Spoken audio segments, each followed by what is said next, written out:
बिस्मिल्लाहिर्रहमानिर्रहीम। अस्सलाम वालेकुम। मैं जलील खान कुराची, आप मेरे यूट्यूब चैनल देख रहे हैं। नाज़रीन, रात गए राना सनाउल्लाह ने एक इंटरव्यू दिया और उस इंटरव्यू में उन्होंने बड़े बड़े धमाके किए। उन्होंने मुबारकबाद दी कि हम बच गए।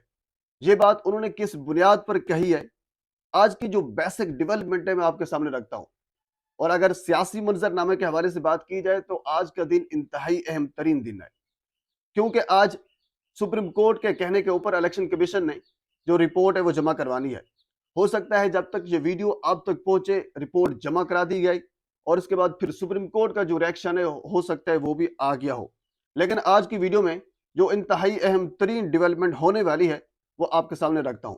और इसके साथ ही एक इंतहाई अहम तरीन सवाल कि क्या जस्टिस काजी फायज ईसा अपने हम ख्याल जजों के साथ बैठकर कोई फैसला सादिर फरमा सकते हैं?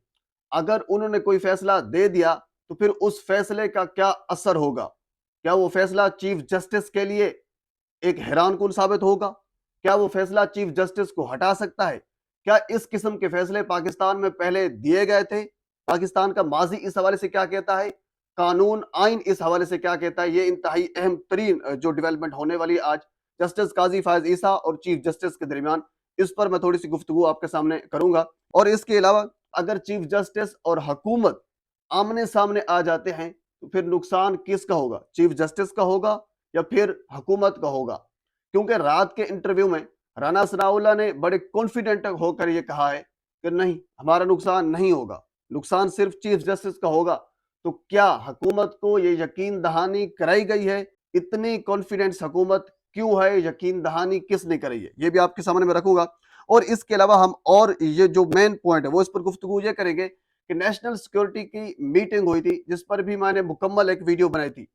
उस नेशनल सिक्योरिटी में बहुत सी चीजें ऐसी हैं जो राना सनाउल्लाह अब बाहर लेकर आए हैं। वो कौन सी चीजें, यानी उस नेशनल सिक्योरिटी की मीटिंग में क्या कुछ डिस्कस होता रहा, वो सारी चीजें अभी आपके सामने रखूंगा। तो आगे बढ़ने से पहले आपसे गुजारिश है मेरे चैनल को सब्सक्राइब कर दें ताकि आने वाली हर इंफॉर्मेटिव वीडियो आप तक पहुंच सके। हुजूर वाला, रात गए तौहीन अदालत हो चुकी है। होना तो ये चाहिए था। हालांकि लोग ये इंतजार कर रहे थे कि अदालत किस टाइम खुलेगी। अदालत रात 12 बजे के बाद खुल जानी चाहिए थी, जिस तरह माजी में अदालतें खुलती रही हैं। रात 12 बजे तक का हुक्म था कि वफाकी हुकूमत को, वफाकी कबीना को, वजारत खजाना को कि 21 अरब रुपए इलेक्शन कमीशन को देने हैं और इलेक्शन कमीशन ने उन 21 अरब से पंजाब में इलेक्शन करवाने हैं। रात 12 बजे तक का हुक्म था, लेकिन वो हुक्म जिन्हें सुप्रीम कोर्ट ने जो दिया था उस पर इम्प्लीमेंटेशन नहीं की गई। अब होगा ये, जाहिर सी बात है, एक प्रोसीजर होता है ना। अब अदालत ये देखेगी कि तौहीन अदालत की किसने है, यानी वो कौन शख्सियत है जो रुकावट बना है सुप्रीम कोर्ट के उस आर्डर की इम्प्लीमेंटेशन में। जाहिर सी बात है अदालत बुलाएगी सेक्रेटरी खजाना को, और खबरें ये हैं, बल्कि ये तस्दीक है, इस वक्त सेक्रेटरी खजाना पाकिस्तान में है ही नहीं, वो इस वक्त अमेरिका में है। वो आईएमएफ के साथ जो डील हो रही है वो उस डील के सिलसिले में अमेरिका में गए हुए हैं। असल में हो ये रहा है, मैं मुख्तलिफ बारहा वीडियो में आपके साथ ये अर्ज कर चुका हूं, इस वक्त हुकूमत बेसिकली पार्लियामेंट के कंधे पर रखकर बंदूक चलाना चाह रही है। अगर सेक्रेटरी खजाना वापस आ जाते हैं और सुप्रीम कोर्ट उन्हें बुलाकर पूछती है कि हुजूर वाला आपने मेरे कोर्ट की तामील क्यों नहीं की, तो जाहिर सी बात है सेक्रेटरी खजाना ये कहेगा कि माय लॉर्ड, मेरा तो काम नहीं था, काम हुकूमत का था। आप हुकूमत से पूछें कि उन्होंने ये पैसे क्यों नहीं दिए, यानी हुकूमत से पूछें या फिर वफाकी कबीना से पूछें। अब जाहिर सी बात है वफाकी कबीना पूरी को तो बुलाया नहीं जा सकता, वफाकी कबीना के सरबराह से ही पूछ लेते हैं। वफाकी कबीना के जब सरबराह यानी जनाब वजीर आजम से पूछा जाएगा कि हुजूर वाला आपने सुप्रीम कोर्ट के आर्डर की तकमील क्यों नहीं की, तो वजीर आजम ये कह देंगे कि मे लॉर्ड आपका हुक्म तो था, मैं मानने के लिए तैयार भी था, लेकिन पार्लिमान जो है वो सुप्रीम है, पार्लिमान ने ये हुक्म सादर फरमा दिया है। क्योंकि आपको ये पता है कि पार्लिमान का जो सेशन हुआ था पार्लियामेंट का, वो जुमरात तक मुलतवी कर दिया गया है। यानी उसी सेशन के अंदर ये फैसला होना था कि क्या फंड्स, क्या 21 अरब जो है इलेक्शन कमीशन को देने हैं या नहीं देने। वो सेशन जुमरात तक मुलतवी है। जब तक वो सेशन नहीं होता, जब तक उस सेशन में ये फैसला नहीं होता, तब तक तो हम दे नहीं सकते। तो लिहाजा आप पार्लिमान से पूछें, आप कबीना से पूछें। तो उसके बाद फिर दो तरीके जो है वो रह जाते हैं, या फिर ये होगा कि चीफ जस्टिस पूरी कबीना को बुलाएं और उनसे पूछें, یا پھر دوسرا طریقہ کار صرف یہ رہ جائے گا کہ چیف جسٹس پوری کابینہ کے سامنے سرنڈر کر دیں اور یہ کہیں کہ کابینہ پارلیمان سپریم ہے، وہ فیصلہ جو کرے گا وہ کرے گا، یعنی ان دو میں سے ایک جو چیز ہے وہ سامنے آئے گی۔ اچھا، اب ہم آ جاتے ہیں اس انٹرویو کے اوپر۔ اس انٹرویو میں ایک اور انکشاف رانا ثناء اللہ نے بڑا اہم کیا ہے۔ رانا ثناء اللہ صاحب نے یہ کہا ہے کہ ایک فل کورٹ میٹنگ بلائی جائے، بلکہ انہوں نے یہ کہا کہ پچھلے 2 دن سے کوششیں ہو رہی ہیں کہ ایک فل کورٹ میٹنگ بلائی جائے۔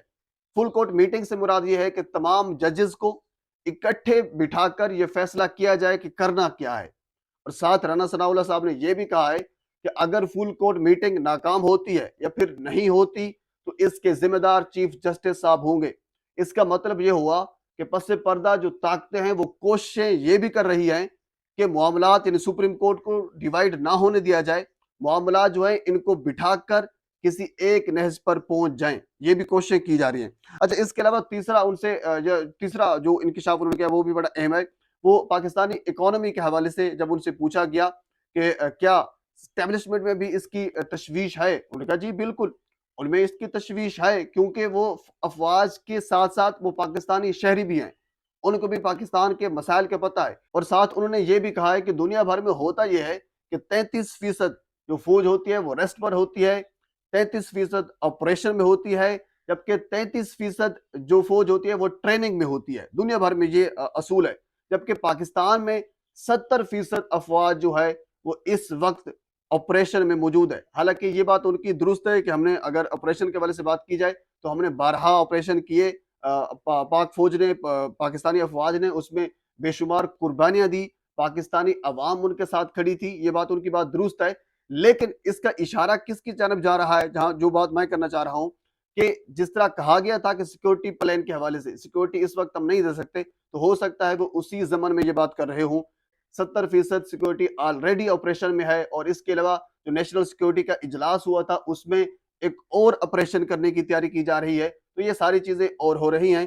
تو اس میں ہو سکتا ہے کہ اب سیکورٹی اس حد تک کہہ لیجیے کہ وہ بزی ہے، اس حد تک آپریشن میں مصروف ہے، تو ہم سیکورٹی یہ نہ دے سکے۔ لیکن یہ میرے خیال میں کوئی مطمئن کرنے والا جواب نہیں تھا ان کا۔ تو ہم یہ کیسے کہہ سکتے ہیں کہ اگلے 6 ماہ کے اندر صورتحال بدل جائے گی، بالکل ٹھیک ہو جائے گی سیکورٹی کی، تو اس کے بعد پھر ہم الیکشن کروائیں گے؟ تو یہ میرے خیال میں جواب بیسیکلی انہوں نے یہ جواب دیا ہے، حالانکہ اس جواب سے انہوں نے تھوڑا سا اوائڈ بھی کیا ہے، وہ اوائڈ کرنا چاہ رہے تھے اس جواب سے۔ بہرحال ان کا مطلب یہی تھا کہ 70% جو آرمی ہے، 70% جو اسٹیبلشمنٹ ہے، جو پاک افواج ہے، وہ اس وقت آپریشن میں ہے، تو باقی ویسے بھی کم رہتی ہے، تو ہم ممکن نہیں ہے، یعنی ان کا کہنے کا مقصد یہی تھا۔ اب انتہائی اہم ترین چیز جس پر ڈسکس کی گئی ہے رات کے انٹرویو میں رانا ثناء اللہ نے، جب ان سے پوچھا گیا کہ 1997 میں یا 1997 میں جب جسٹس سعید الزمان نے ایک فیصلہ دیا تھا، یعنی اس وقت بھی جسٹس سجاد اور چیف جسٹس کا مسئلہ ہوا تھا، یعنی مختلف، یعنی چیف جسٹس کا مسئلہ اور ساتھ اس کے ایک اور بینچ بیٹھ گیا تھا۔ تو جسٹس سعید الزمان صاحب نے یعنی ایک اپنا بینچ بٹھا کر 10 رکنی بینچ بٹھایا اور اس میں اپنا فیصلہ صادر فرما دیا، اور اس کے بعد پھر چیف جسٹس صاحب کو ہٹنا پڑا۔ یعنی ہوا یہ اس وقت بھی رانا ثناء اللہ صاحب نے رات بھی یہی کہا ہے کہ اس وقت کس کی مانی گئی، تو رانا ثناء اللہ یہی کہا ہے کہ اس وقت میجورٹی کی مانی گئی تھی، یعنی میجورٹی ججز کس سائڈ پر تھے تو ان ججز کا فیصلہ مانا گیا۔ تو اگر ہم اب کی بات مانیں تو اب سپریم کورٹ کی جو ججز کی تعداد ہے وہ 15 ہیں، تو اب تک یعنی جو 7 ججز ہیں، جو خبریں آ رہی ہیں وہ یہی ہیں تو قاضی فائز عیسیٰ کے حق میں ہیں، جبکہ 8 جو ہیں وہ جسٹس عمر عطا بندیال کے حق میں ہیں۔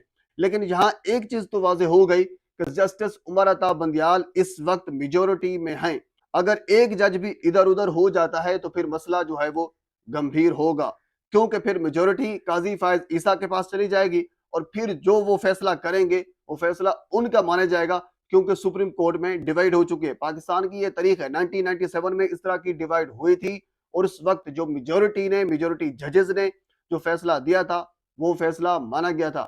تو اب کی بار بھی یہی ہوگا کہ میجورٹی ججز نے جو فیصلہ کر دیا وہ فیصلہ مانا جائے گا، چاہے اس میں چیف جسٹس صاحب ہوں گے یا پھر چیف جسٹس صاحب نہیں ہوں گے، وہ فیصلہ جو ہے وہ آئین و قانون کے مطابق مانا جائے گا۔ یہ بڑی اہم ترین چیز ہے، وہ بڑی سمجھنے والی چیز ہے۔ تو آج کی یہ ڈیولپمنٹ ہے، مزید اس حوالے سے جو بھی ڈیولپمنٹ آتی ہے سیاسی منظر نامے میں میں آپ کے سامنے رکھوں گا۔ ایک مرتبہ پھر آپ سے گزارش ہے میرے چینل کو سبسکرائب کر دیں تاکہ آنے والے ہر انفارمیٹو ویڈیو آپ تک پہنچ سکے۔ اللہ حافظ۔